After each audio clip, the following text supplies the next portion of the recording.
Olá, povo querido! Deixa eu te fazer uma pergunta. Você conhece alguém que tem dificuldade em recapitular a lição em 35 minutos? É para isso que esse canal existe, para que os professores da Escola Sabatina eles possam ter dinâmica e didática na hora de recapitular a lição. Não é um canal para recapitular a lição, mas ensinar aqueles que ensinam. Olha que coisa maravilhosa! Se você acha que esse canal é importante, não deixe de comentar, curtir, compartilhar. E deixa eu só lembrar um detalhe. O seu comentário faz com que você automaticamente concorra a um brinde super especial que nós vamos estar fazendo um sorteio de maneira aleatória. Qualquer momento a gente vai poder fazer um sorteio. Lembra que eu já falei sobre o Tratado de Teologia? Agora, esse é outro material maravilhoso, Dicionário Bíblico, volume 8. Ele é fundamental para você que gosta de se aprofundar no estudo da lição e da Palavra de Deus. Então, não perca a oportunidade de participar desse sorteio especial. Curta, comente e compartilhe. Eu já vou fazer meu comentário para também concorrer. Pastor Wellington, agora é com o senhor. O estudo dessa semana inclui 3 componentes. Primeiro, o exame do contexto do Antigo Testamento para Marcos 7, versos 6 a 8. E analisa a referência a Isaías 29:13, conforme citado em Marcos. O segundo, considera as tradições. À luz de Marcos 7, versos 6 a 8, nós vamos comparar e contrastar a tradição dos anciãos com as instruções divinas contida nas Escrituras. E, finalmente, o terceiro componente diz respeito à narrativa da cura de um surdo. E nós vamos considerar as maneiras pelas quais certos elementos do tema da criação são abordados de modo implícito nessa cura específica.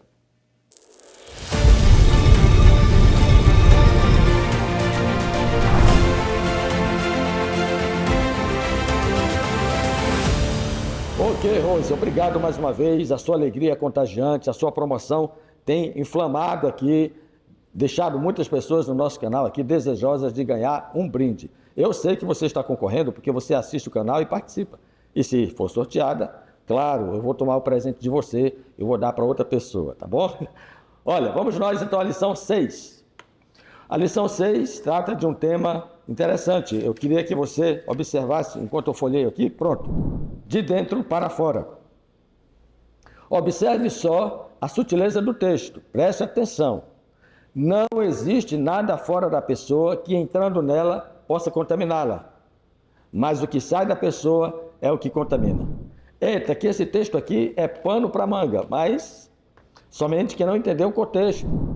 E o primeiro desafio é entender o texto. Não vá, preste atenção, não vá direto ao ponto achando que o que está escrito aí é literal. Preste atenção, olha aí.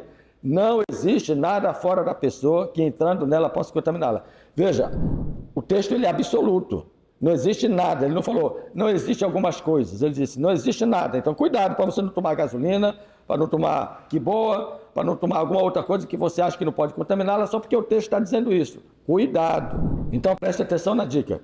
Isto não é uma verdade absoluta. Não tente comprovar esse texto de forma literal. Você corre um risco aí de sucumbir, ok? Graxa de sapato no lugar da manteiga? Cuidado, não vá pelo texto. O texto correspondente a essa citação de Marcos 7,15 é o texto de Mateus 15,10. Eu sugiro que você vá a Mateus 15,10. Por que isso? Porque um pouco aqui, um pouco ali, a Bíblia vai explicando. Quando você pega Mateus 15,10, você vê uma narrativa mais ampla do que aquela citada em Marcos 7. Então, dê uma lida em Mateus 15,10 e perceba que lá no versículo 15, Pedro reconhece ser isto uma parábola.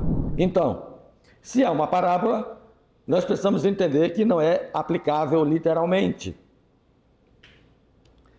Quais são as premissas bíblicas para não aplicarmos literalmente esse texto? Eu estou me demorando aqui no verso para memorizar, porque é o principal da lição. Se você não entender isso aqui, você vai ter dificuldades de trocar manteiga por graxa de sapato. Você não vai ter dificuldades, tá bom? Então preste atenção. Primeira premissa, o corpo é o templo do Espírito Santo. Então, se é templo do Espírito Santo, como é que eu vou receber coisa imunda nele? Segundo ponto, Deus não muda. Esse segundo ponto está ligado, inclusive, com o terceiro, que fala da lei dietética de Levítico 11, onde ele já disse que existem coisas imundas que nós não devemos ingerir. E essa lei levítica era sagrada. Então, Deus não muda, Deus não se contradiz. Essas premissas são importantes para que você não pegue o texto literalmente. E outro ponto importante, leia todo o capítulo 15 de Mateus. O tema é a tradição dos anciãos. E fala de lavar as mãos. Preste atenção, isso aqui é importante. Essa tradição, ela corresponde à citação de Mateus 15, versos 7 a 8. Honra-me com os lábios, mas o seu coração está longe de mim. É como se ele estivesse dizendo assim, ó, de que adianta lavar as mãos se o teu coração está sujo? Entendeu? Jesus não estava dizendo com isso que não precisaria lavar as mãos para se alimentar, ou que estaria errado não lavar as mãos para se alimentar. Esse não é o ponto da questão. O ponto é outro. É mais importante lavar o coração do que as mãos. Esse é o ponto, ok? Mas não está em questão aqui o juízo de valor quanto é certo ou errado lavar as mãos.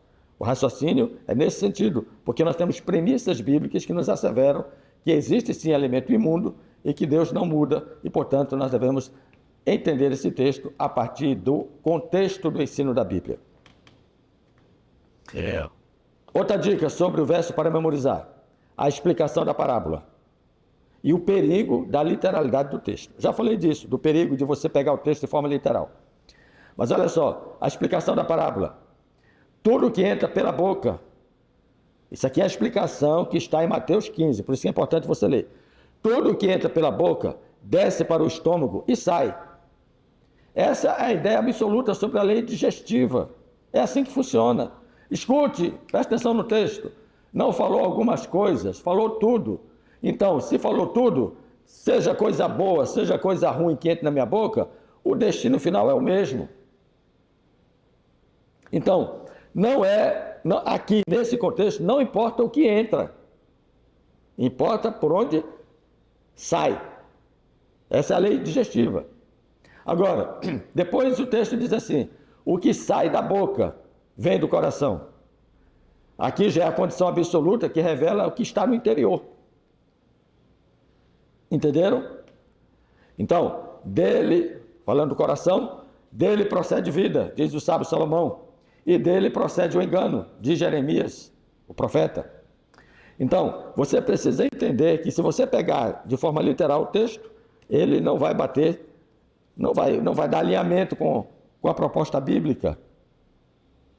Por isso, tenha cuidado para você não pegar esse texto de forma literal, porque não é essa a proposta do contexto. Pronto, eu sei que eu demorei um pouquinho mais no verso áureo, isso aqui foi uma situação atípica, porque o texto provoca isso, essa reflexão, essa compreensão. Mas observe aí, o nosso esboço, jogo dos 7 erros, rapidinho aí. Onde é que está a diferença? 7 erros não, o jogo das diferenças. Onde é que está aí? Dá uma olhada no esboço. Domingo, segunda, terça, e você vem para quinta e encerra com quarta. Então não estamos seguindo a sequência do dia a dia. Por quê? Porque eu entendo que as 4 primeiras abordagens, a de domingo, a de segunda, a de terça e a de quinta, falam de tradições e mandamentos. E a última, que seria a lição de quarta-feira, fala de cura do surdo e gago. Então, foge um pouquinho, rapidamente, da abordagem de tradição e mandamento. Então, eu agreguei lição de domingo, segunda, terça e quinta num tema só e finalizo falando da cura do surdo gago. Bom, eu vou falar rapidamente agora, porque eu já expliquei bastante sobre o tema. Qual era a tradição na lição de domingo? Observe, era a tradição de lavar as mãos. Então, escute, a tradição de lavar as mãos não podem ser mais importantes que o lavar do coração. Isso é o que você precisa entender. Qual é a aplicação? Quais tradições hoje entram em conflito com a lei de Deus? Porque era o caso lá. Os fariseus estavam entendendo que essas tradições eram mais importantes que a lei de Deus. Cuidado. Mãos puras ou coração puro? Lição de segunda-feira. Aí eu sugiro você, dê uma olhada aqui na lição de segunda-feira, a pergunta 3. O que realmente torna alguém contaminado? Então, tanto a lição de domingo quanto a de segunda já foram respondidas na explicação do verso para memorizar. Então, qual é a minha sugestão? Quando você fizer a abordagem do verso para memorizar, você já resolve a situação da lição de domingo e de segunda. Tranquilo? Aí vamos para a terça-feira, que a tradição fala do primeiro e do segundo. É interessante isso aqui, porque o autor da lição fala exatamente isso. Quando Jesus está dando atenção aos que ele considera serem a primazia, ele deixa de lado aqueles que ele não considera ser prioritário. Agora, é importante lembrar que se há primeiro, há segundo. E no caso desta cura, a mulher intercede para que ela receba as bênçãos, mesmo não sendo a primazia. Interessante essa experiência de fé. A aplicação que você pode fazer: quem são os rejeitados ao nosso redor? Porque naquela multidão, aquela mulher era uma rejeitada, socialmente, até por questão da sua saúde, ela era rejeitada pela sociedade.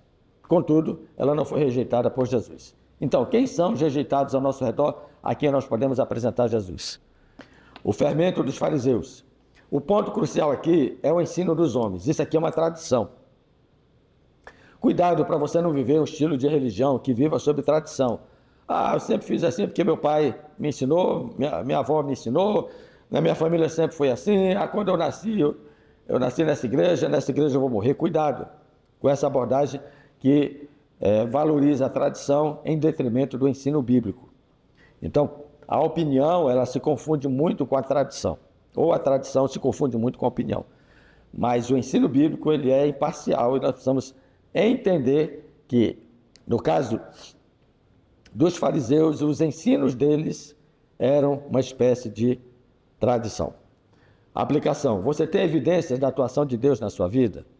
Porque é isso que vai fugir você da tradição, isso que vai deslocar você da tradição. É a sua experiência real com Deus. E falando de experiência real com Deus, você finaliza a lição falando da cura do surdo e do gago.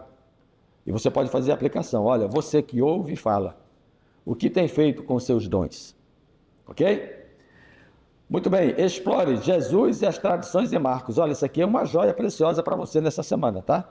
Para você aprofundar seu conhecimento, explore esse esboço sobre o tema das tradições no livro de Marcos. Eu finalizo lembrando você que não deve misturar o santo com o profano. O santo é o mandamento de Deus, o profano são as tradições.